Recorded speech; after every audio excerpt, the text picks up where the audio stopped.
Soyez les bienvenus dans cette nouvelle vidéo. Et cette vidéo, c'est une vidéo gigantesque. Pourquoi?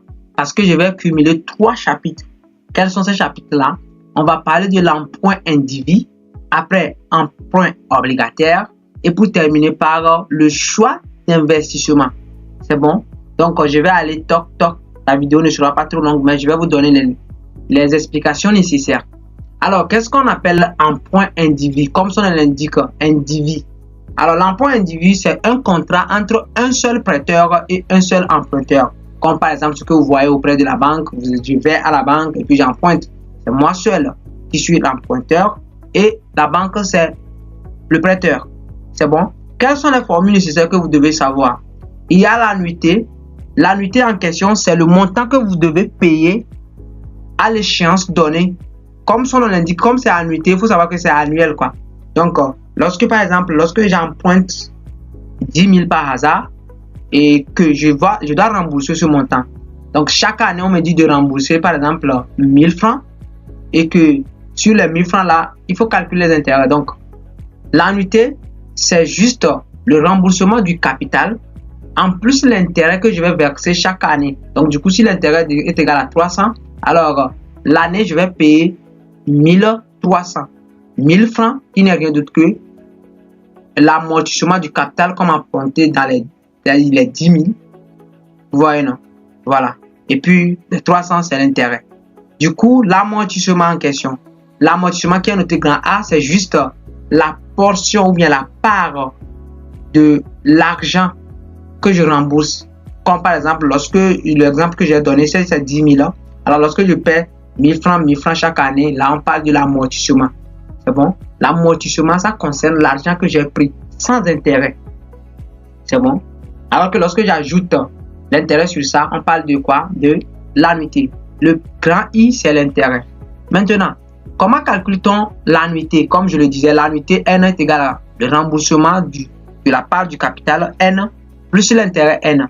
Maintenant, comment calcule-t-on le grand A qui est l'amortissement? Donc ici, nous avons V0. V0 qui est l'ensemble de l'argent que nous avons emprunté sur N.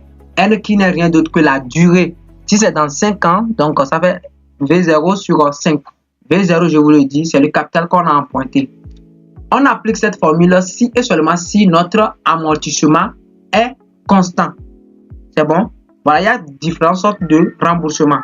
C'est bon? Voilà. Alors, si c'est ça le cas, comment calcule-t-on l'intérêt? L'intérêt, normalement, c'est le capital qui reste à payer fois le taux d'intérêt. C'est bon? Voilà. Si c'est le capital qui reste à payer, alors vous allez voir que je mets ici l'intérêt de N, c'est Vn-1. C'est-à-dire, l'intérêt de l'année en question, c'est le capital qui reste de l'année dernière, qu'on va prendre multiplié par le taux. C'est bon? Voilà. Maintenant, on va prendre les cas par cas, parce que nous avons remboursement par amortissement constant.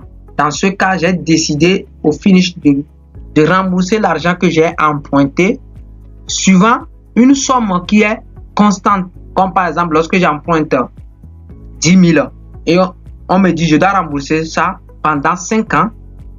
Et si je décide de rembourser ça par amortissement constant, là, je dois payer 2000 chaque année pour que je puisse rembourser au bout de l'échéance ces 10 000 là.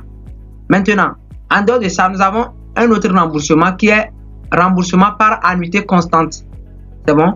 Lorsqu'on parle de remboursement par annuité constante, dans ce cas, ça devient un peu complexe, les calculs. Pourquoi? Parce qu'on te dit, on ne t'a pas donné le montant de remboursement qui est sur le capital, mais on te dit que le capital que tu dois rembourser plus l'intérêt que tu vas payer au cours de la période, il faut que ça soit égal. Là, on parle de annuité constante. Et après, nous avons ce qu'on appelle remboursement in fine. Remboursement in fine, ça dit que quoi? Lorsque j'emprunte de l'argent, je ne perds rien. Jusqu'à l'échéance, je paie et le capital et le dernier intérêt. Mais attention, lorsque j'ai dit je ne perds rien, chaque année, il faut payer d'abord les intérêts. Dans ce cas, vous allez voir que les intérêts seront constants. C'est bon? Voilà. C'est la différence entre les trois. Amortissement constant, ce qui veut dire que le capital que je dois rembourser doit être constant. Annuité constante, c'est-à-dire que le capital et l'intérêt que je dois payer doivent être comment? Les deux doivent être constants aussi. S'il vous plaît, à ce niveau, lorsque je paie un capital qui est constant, je dois payer aussi l'intérêt. Hein. Ici aussi, lorsqu'on dit remboursement in fine, c'est-à-dire je ne perds rien chaque année sur ce qui concerne le capital en question, mais je dois payer l'intérêt. En ce sens, l'intérêt est constant. Donc, on dit constant, c'est le même montant chaque année, quoi. Voilà.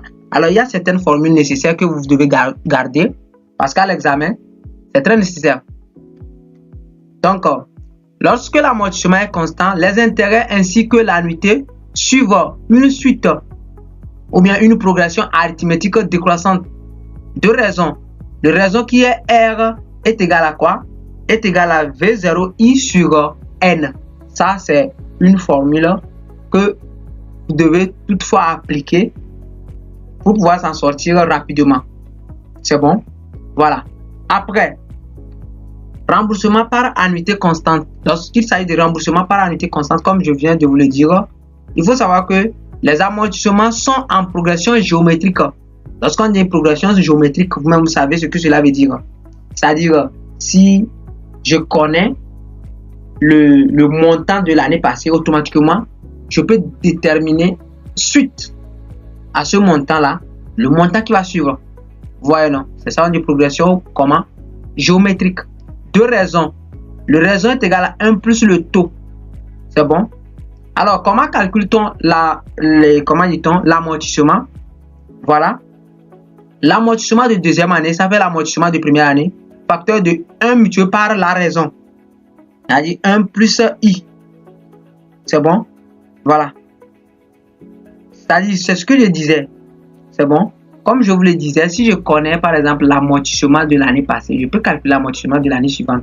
Comme par exemple l'amortissement de l'année 2 n'est rien d'autre que l'amortissement de l'année 1 multiplié par la raison, 1 plus le taux.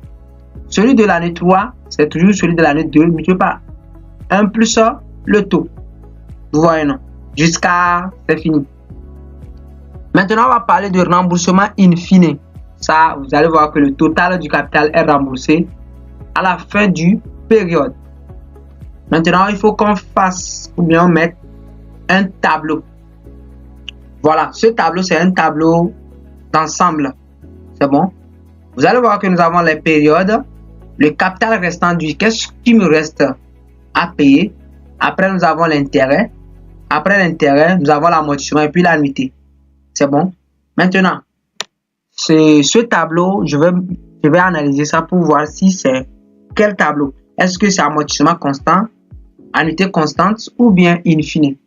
De toute façon, ça ne serait pas in fine. Pourquoi? Parce que le capital restant du ça diminue en fait. Sinon, si c'était in fine, vous allez voir que l'amortissement, ça serait 0,0000 jusqu'à dernière année. L'ensemble du capital sera amorti totalement. Donc, du coup, vous allez voir que soit ça serait amortissement constant ou bien annuité constante.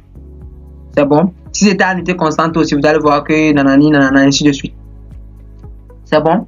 Voilà. Alors, du coup, il faut juste garder la forme, la période, le capital restant dû, l'intérêt, l'amortissement et puis l'annuité. Voilà. Alors, comment vous allez calculer? Vous placez d'abord le premier capital. Sur ce premier capital, vous basez sur ça, vous calculez l'intérêt. Après, l'amortissement, comment vous allez calculer l'amortissement? Ici, voici ce qu'il faut savoir. Pour ce qui concerne l'amortissement, je vais vous le dire. Si c'est amortissement constant, c'est remboursement par amortissement constant. Alors, vous prenez le cas là, c'est bon, divisé par N. Et puis, vous allez trouver un montant. Et puis, vous allez mettre le montant là sur toute la période en même temps. Ça, on dit amortissement constant. Mais, si c'est annuité constante, voilà. Si c'est annuité constante, dans ce cas, il y a une procédure qu'il faut suivre. Alors, pour cette procédure, je vais vous le dire au niveau du deuxième chapitre. C'est bon? Voilà. Alors, si le capital est là, vous vous basez sur ce capital, calculez l'intérêt. C'est comme ça que on remplit le tableau. Hein. Le capital, vous appliquez le taux d'intérêt là-dessus. Ça, c'est l'intérêt. C'est bon?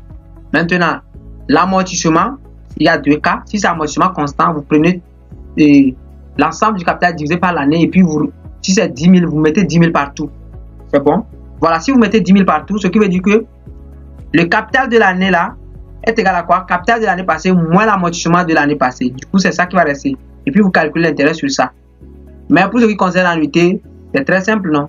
L'annuité est égale à l'amortissement plus l'intérêt. Ainsi de suite, c'est comme ça en fait, jusqu'à terminer. Et donc, est-ce que ça peut aller? Est-ce que vous avez compris un peu quand même? Ok, d'accord. Et vous allez voir que dès le début de la vidéo, je vous avais dit qu'on doit condenser 3 chapitres ici. Mais je juge bon que il faut que je fasse une autre vidéo à part entière pour emprunt obligataire. C'est bon? Donc, je vais essayer de faire une autre vidéo directement. C'est bon? Si vous suivez cette vidéo, pour terminer en même temps, il faut suivre directement emprunt obligataire.